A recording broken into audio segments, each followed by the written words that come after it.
What's up, guys? Okay, listen. All right. I'm basically Peter Dinklage's character from Elf. You know the guy. I'm pretty sure it's him. They call him the big guy to the big guy to come help them write their new children's book, and they got to call in the big shot to come save the day. Well, that's me. But guess what? Hasbro Wizards, I got you. I'm doing it for free. It's not going to cost you a thing. All right. Basically, we're gonna do CEO's job for her, them. Oh wait, they don't have a CEO right now. Oh, they got a president. They're doing their best, okay? So, Wizards, Hasbro, I'm gonna give you the juice you need. You can thank me later. You can send a check in the mail, whatever. We'll call it even. Now, I was also gonna go on a rant about how dumb most CEOs are, but we'll save that for another video. I'm looking at you, Corey Berry. But so what is my magical plan, right? What is my sweet idea that's gonna save Magic? Well, it's like there's 3 or 4 parts to it, but it all starts with one thing. And that is quite simply Magic anime. Now you're thinking to yourself, well, duh, that's a simple. Duh, right? Duh. And I'll give you a little bit more reasoning behind it, right? I'm going to give you 3. Maybe 2 if I can. There's a third one, but I can't really remember it not right now.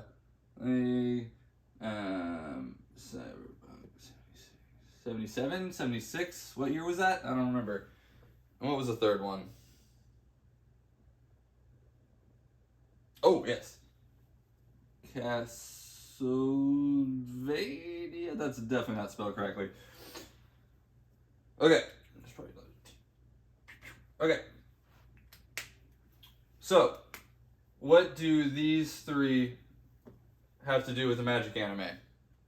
Well, it's very simple. League of Legends.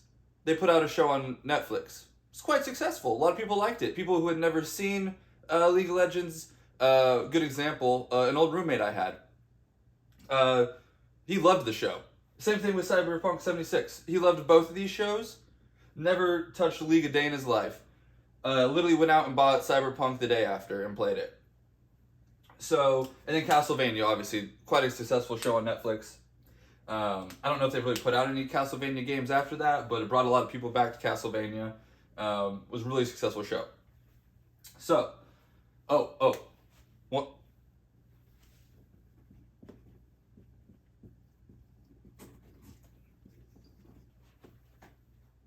Duh, right? And who just had a set with Fallout in it? Magic. Okay, right? So, and why am I talking about these? These are like really obvious, like make a show, like duh.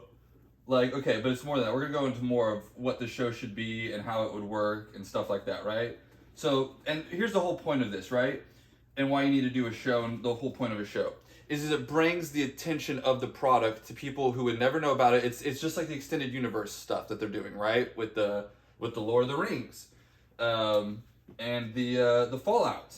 It's to bring it to an audience that's never heard of it before and make it accessible to them. But here's the thing too, is you need to kind of pump the image of this product into the brains of the masses. And it's a little bit hard. This was easier to do in the 90s because we didn't have there wasn't so much of it happening, bombarding. So it was a lot less of it, so it was easier to do. Things were a lot slower back in the 90s and the early 2000s, right? But what Magic needs, and I don't think it really has it. It has a few, but there's none. Like, okay, my grandma and my grandpa know what Pikachu is, right? I mean, they don't like know what Pikachu, but they could. If I flashed a picture of Pikachu at them, they'd be like, "Oh, that's that Pikachu with the Pokemon," right? Like they would know what it was. There's no Magic character that I can kind of just show to somebody, and they can just be like, "Oh, that's blah blah blah from Magic the Gathering." So, one, we need a Pikachu for Magic. Pikachu of Magic. Alright?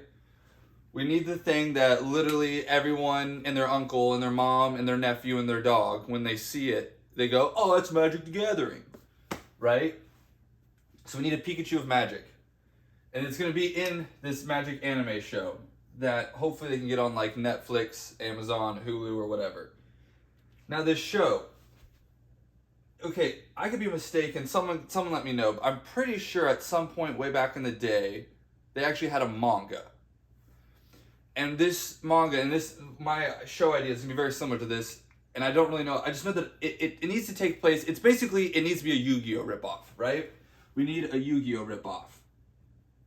And everybody knows, I don't know, there's a great saying or something where it's like, great successful people don't borrow ideas, they steal ideas or something, or they perfect ideas, something like that, right? It's kind of like PUBG had to walk so Fortnite could, or PUBG had to crawl so Fortnite could, whatever, you know what I mean? Fortnite sucked, it was some PvE game. They saw that PUBG was awesome, so they just did a quick update. I literally worked at GameStop when this happened. Like, I remember physical discs of Fortnite that probably go for shit tons of money now. And it was like some crappy PvE game, right? And they saw how successful PUBG was, and they pivoted, and now look at them, right? So, Yu-Gi-Oh! Ripoff. It needs to take place, and this is why it's so good. It needs to take place in a world where people are playing Magic. So, but they need to somehow, like, there needs to be some evil character that somehow is bringing these cards to life, or that they are, and this is kind of like my third idea, and this is where Hasbro comes in, right? Like, you have Hasbro and all the IP. G.I. Joe, Transformers, D&D, I don't know, Monopoly, bro. There could be an episode where they're stuck on Monopoly board and they're playing Monopoly with Magic cards or some nonsense, right? So they have all these IPs to pull from. So it literally needs to be like a ripoff of Yu-Gi-Oh! Where it's like some high school kids and they play Magic for fun, right? But then somehow the main... Oh, this is also we're gonna tie this into like bringing back Standard in tournaments and all of that.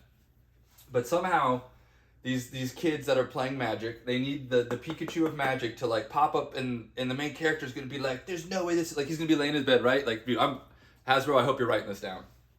Main character, he's gonna be like waking up after like a day of like playing like hella Magic, and he wakes up and like the Pikachu of Magic is staring him in the face, and he's like, I must be dreaming, like I must have played way too much Magic yesterday.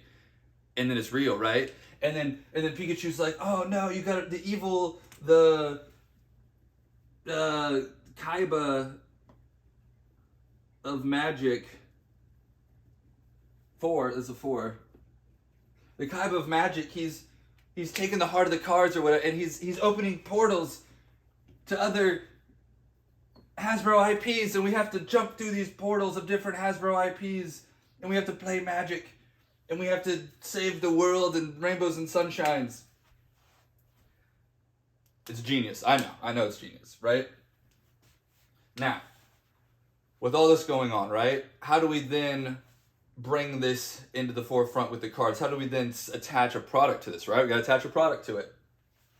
All right, so everyone got this. We got the Pikachu of Magic, Yu-Gi-Oh! Ripoff, Kaiba of Magic. We got to pull from the IPs. We got to go like do Magic in like a G.I. Joe. We got to go defeat Cobra playing Magic or some shit. You know what I'm saying? I'm telling you, it's genius. Okay, so now that we've done all that, right? That's the show idea. How do we tie this into the physical product, right? Well, we're going to bring back Standard. We're going to save Standard. We're going to bring back tournaments. We're going to bring back competition.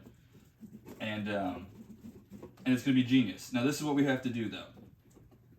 This is the part where, man, I'm kind of stuck on this one, but okay, I'll give you my idea at first of what I wanted to do, but then I kind of realized that it wouldn't work. I wanted to do Magic 2.0. Not 2 o'clock, 2.0. And what I wanted to do is essentially make it its own format, and I wanted to dumb the cards down. I wanted to make it as dumb and basic as possible. And essentially, and then slowly kind of bring it up to where Standard is now. But you bring in like a new Standard, and each season, or something along those lines. I think you do each season has a new set, so you do almost like a new base set. So you do like anime set 1, 2, 3, and it goes with the seasons. And the new sets come out when the new seasons come out, and the new you're basically trying to like recreate Yu-Gi-Oh, and you need to develop. And the reason why I think you need to start new is it needs to be all new, right? You need to create that Pikachu of Magic. It gives everyone a fresh like starting point. Let's be honest now. The game, like I play on Arena from time to time. Like I was actually playing yesterday. I can't imagine trying to play some of these decks in actual person in standard. Like I'm summoning like 50 tokens and doing crazy. Like I can't imagine doing that in real life. Like I literally I just can't imagine. I'm sure people were saying, "Oh, it's no problem," blah blah blah. But most people playing Commander, like, what do you do when you're like having to like you got some card and you're doing some crazy stuff where you're summoning like 100 tokens and you're putting like 20 counters on. I don't know. It just that seems like way too much. It like on the phone, it's cool. Like I don't care, right? But I can't imagine actually having to do that in person. It sounds like a pain in the ass to me. That's why I don't play in person. So I think they do Magic 2.0. They dumb it down. And they do like a new standard. They bring back tournaments, and they can slowly work their way up to more. You still then have like modern, legacy. You still have all these other formats. But then I kind of realized that is junk. It just wouldn't work. Too many people would be like, "Oh, this is trash. You're gonna make me restart." I still think they need to do this, where they do like a set with every season, and they have it tied to the anime. I think they need to bring. The big thing is I'm trying to figure out how we bring standard back. I don't know if you can. I think here's a spicy take. I think Commander has destroyed the competitive and actual value of a lot of Magic. I mean, it is what it is, right? I don't really care that much. Because obviously Commander's brought a lot of people into it. But it's basically taken away the actual competitive... There's no real... Like, standard's gone, right? Like, competitive play's, like, actually gone. So, Flesh and Blood's taken that over. So, if the whole... And that's the whole tricky thing with Magic, right? Now I'm just going to rant a little bit. Is if the whole appeal of Magic was the cards had value because they were playable... because of the reserve list and whatnot. And then Pokemon is just collectible because of actual just dumb collectability, which I think is the most pure kind of collectability, right? Well, what happens when you go and you mess with the whole competition, right? Well, you screw up the whole ecosystem of those, the whole thing that whole premise of what these cards and the prices of them were built around fundamentally isn't the same anymore. People care more about Commander, and they don't care about proxies as much anymore. The whole we talk about staying the course, right? Well, my God, I would never invest in Magic singles because your whole premise of why they have value isn't the standard of the company anymore. They aren't a competitive company anymore. They don't, that's Flesh and Blood now, and that's why you see with Flesh and Blood, it's kind of like the same thing with old Magic where the playable cards have value. You know what I mean? That's the boxes aren't really holding value. There's no real, even like a lot of the cold foils, if they don't have playability, they're just not worth it, right? It's the price is built into the playability. So what happens when you take rid of the competition and you get rid of all of that? So I personally think Magic is in an identity crisis right now. And they're trying to figure out what the hell to do. You know what I mean? I'm interested. I would like to know the percentage. I don't know if anyone has this data. Probably not. I mean, you could probably go to like a bunch of stores and try and pull the data, but what are the, like, if you just had a percentage of players, what percentage of players prefer drafting over Commander? And I'm not even going to say what prefers standard over Commander, because I don't even know if stores host standard anymore. Like, is that even a thing? Like, that's so crazy to me. Because that's like the only form of Magic that I really ever played or cared about. Like, I don't care about Commander. I think that's, I don't know. For me, I'm a very competitive person, and Commander just feels like you're just dicking around. I don't know. But yeah, now that I'm done ranting, that's how I'd save Magic. You gotta do an anime. Oh, and you gotta get rid of all your censorship nonsense. You need, I don't know if I can draw this on YouTube.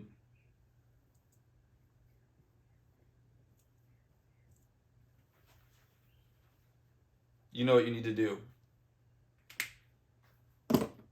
Stop being pussies. Have a good day, guys.